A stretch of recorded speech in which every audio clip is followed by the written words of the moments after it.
Coucou tout le monde, on se retrouve aujourd'hui avec une nouvelle vidéo et aujourd'hui c'est une vidéo test d'astuces un petit peu étranges, hein, que je connais depuis assez longtemps pour tout vous dire mais que je n'avais jamais essayé. Il s'agit de faire son propre vernis. Et pour faire son propre vernis à ongles, on va avoir besoin d'un fard à paupières. Donc ici c'est un fard à paupières Agnès B que j'ai depuis très longtemps et que je n'utilise plus du tout. Donc voilà, je vais lui offrir une seconde jeunesse. Et je vais également utiliser un vernis transparent, pareil, qui est dans ma collection, dans mes placards depuis très longtemps et que je n'utilise pas. Voilà, donc c'est du recyclage de matériel.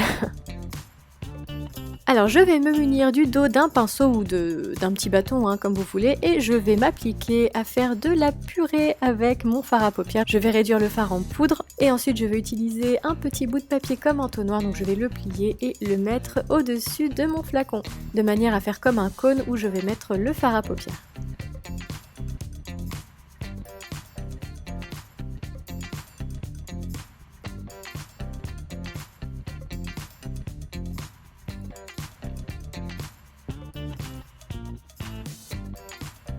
Pour prendre le fard, j'utilise le dos d'une cuillère et je vais le mettre petit à petit dans le tube que j'ai créé.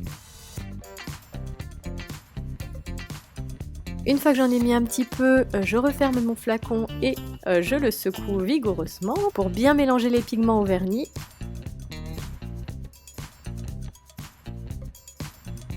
Et regardez, c'est pas mal, par contre bon c'est un peu léger hein, comme texture, on voit que c'est pas très pigmenté tout ça, donc on va continuer. Donc je continue à réduire mon fard à paupières en bouillie grâce à mon petit dos de pinceau. Et je continue à remplir petit à petit et régulièrement je fais des pauses pour refermer mon flacon et le secouer bien pour bien mélanger les pigments. Au bout d'un moment, donc je suis assez satisfaite, j'ai mis le fard à paupières en entier et regardez l'état de mon plan de travail, c'est une catastrophe, il y en a partout. Mais on va quand même tester ce qu'on a créé, donc voilà, donc c'est pas trop mal, comme vous voyez c'est assez opaque et là j'avoue que j'ai été bluffée. Quand j'ai appliqué ça sur mes ongles, je m'attendais vraiment pas à une opacité pareille, à un confort d'application pareil.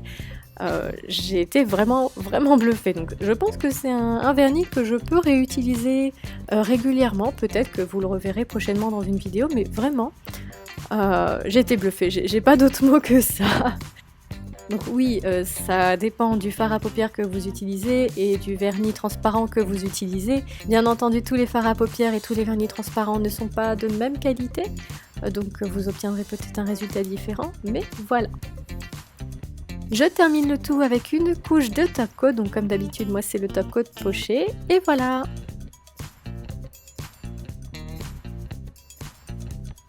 Alors je serais assez curieuse de savoir ce que vous en pensez, est-ce que vous trouvez ça astucieux ou au contraire inutile, je ne sais pas, est-ce que vous testerez, ça m'intéresse.